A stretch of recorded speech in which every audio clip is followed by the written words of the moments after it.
салом дӯстон, барои чӣ лигаи чемпионҳои Аврупо бонустарин мусобиқа дар дунё аст ки миёни клубҳо баргузор мегардад. Зеро дар ин мусобиқа мо ҳамеша метавонем шоҳиди бозиҳои бузург шавем. Шаби гузашта ду рақобати дигар дар марҳилаи 8-1 доир гаштанд. Мо имрӯз дар бораи ҷамъбасти марҳилаи якуми плей-офф гап мезанем.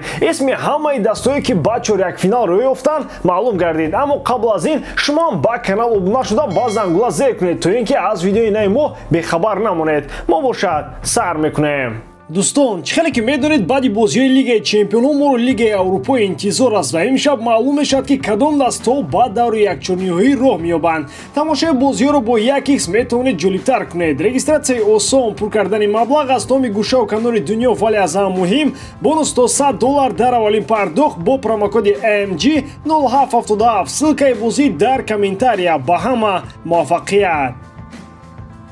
Унай Эмери фикр дорад ки ин лигаи Аврупо аст. Ӯ сараввал Аталантаро аз гурӯҳ баромадан намонд ва акнун бошад Алегриро ҷазо дод. Воқеан вақт хеле зуд мегузарад. Танҳо 5 сол пеш Алегри яке аз беҳтарин мураббиёни олам ба ҳисоб мерафт. Футбол дар намудани Алегри хеле зиёд тағйир ёфт ва бозингарони кунунӣ насли дигаранд. Шояд агар Макс 2 сол аз футбол дур намерафт, айни ҳол Ювентуси ӯ монанд ба Атлетико мебуд. Маҳорати мураббигиаш беҳтар ба чашм мерасид. Ӯ на дар даври якаш, балки дар чорякниҳоӣ аз саф берун меафтод, вале ӯ маъшуқаи худро ба муддати 2 сол монда рафт. Баъд аз баргаштанаш мисли солҳои пеш рафтор мекунад, вале ин маъшуқаи ӯ бо номи Ювентус тағйир ёфтааст. Ҳамаи чиз дар гирду атроф дигар шудааст. Танҳо Алегри бетағйир монд. Бузургтарин бошгоҳи Италия бар муқобили дастаи миёнаҳоли Испания розӣ буд ки бозӣ то 2 қисми иловагӣ иборат аз 15 дақиқа тӯл кашад. Ва аммо Эмери дар танаффус гимни Лигаи Аврупоро гӯш карда туриниҳоро дар замини худашон ҷазо дод. Мутахассиси Испания аввалин маротиба дар карьераи худ ба даври якчорниҳои Лигаи чемпионҳо баромад.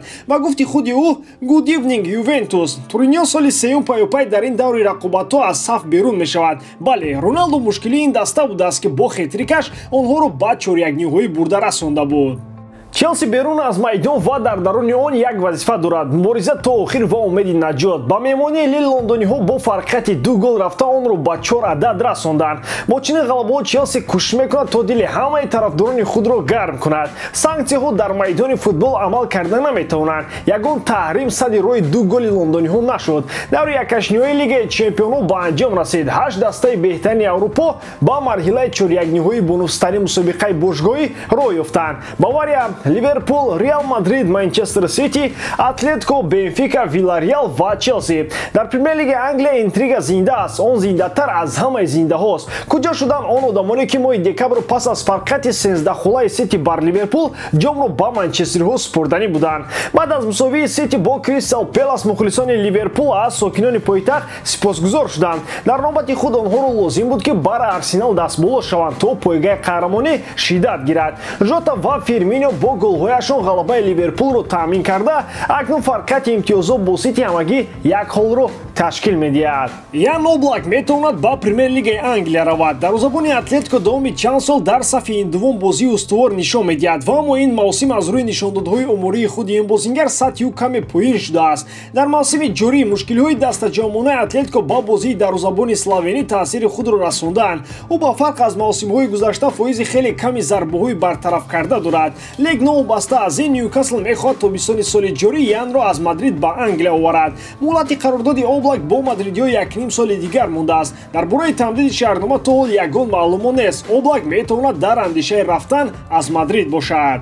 Атлетико намехоҳад ки бо гузашти айём нархи дарвозабони словенӣ арзон шудан гирад. Аз ин рӯ ҳиндувон метавонанд ба пешниҳоди англисҳо дар фасли трансферии тобистона диққати ҷиддӣ бидиҳанд. Дар Ньюкасл омода ҳастанд ки барои ҷалби Облак 60 млн евроро ба хазинаи Атлетико пардохт намоянд. Агар Мадрид ба муомила кардан омода бошад, шайхҳои араб метавонанд илова кунанд. Ньюкасл таҷрибаи харидани бозингаро аз ин дастаи кишвари Испания дорад. Қаблан Киран Триппе Атлетикоро ба Ньюкасл иваз кард. Винисиус Жуниор беҳтарин мавсими худро дар сафи Реал Мадрид сипарӣ мекунад. Бозингари ҷавони бразилӣ чӣ дар Ла Лига ва чӣ мусобиқоти дигар аз қабили Лигаи чемпионҳо ҳунари баланд нишон медиҳад. Яке аз фаъолтарин футболбозон дар рақобат бо ПСЖ маҳз бозингари бразилӣ буд. Ӯ ҳатто ассистам кард. Реал бо ояндаи неку дурахшони Винисиус дар Сантьяго Бернабеу бовар дорад ва ният кардааст ки ҳарчи зудтар бо ин футболбоз шартномаи нав имзо намояд, ҳарчанд то соли 2024 ин ҳамкорӣ идома хоҳад ёфт. Мадрид дар ин масъала хеле ҷиддӣ муносибат мекунад ва ин дар остонаи сохтани лоиҳаи нав ва анҷом додани як амалиёти хеле ҷиддӣ мебошад.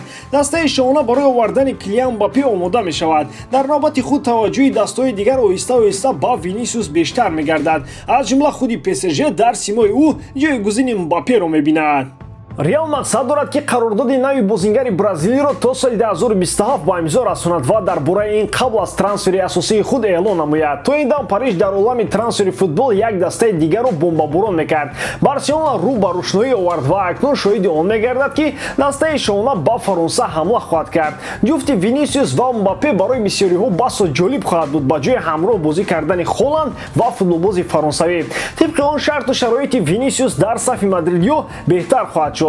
Музди маошаш ҳам баландтар мешавад, ҳарчанд Вини инро талаб ҳам накарда бошад.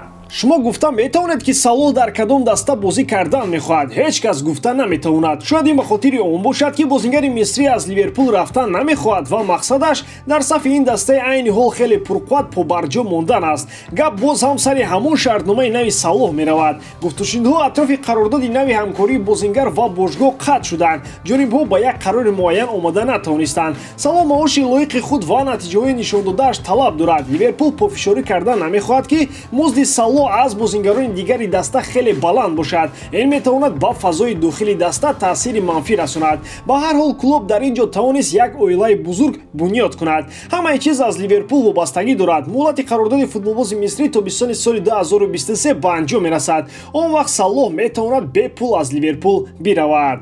новобаста ба таваҷҷӯҳи Барселона сарчашмаҳои мӯътамад ишора мекунанд ки Муҳаммад Салоҳ хоҳиши зиёди бозӣ кардан дар Ла Лигаро надорад.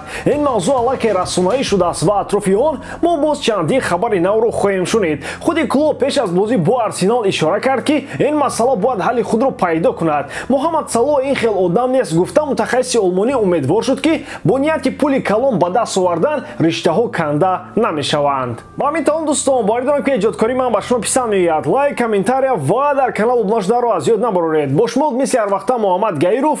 Хай бародарон, дар паноҳи Аллоҳ.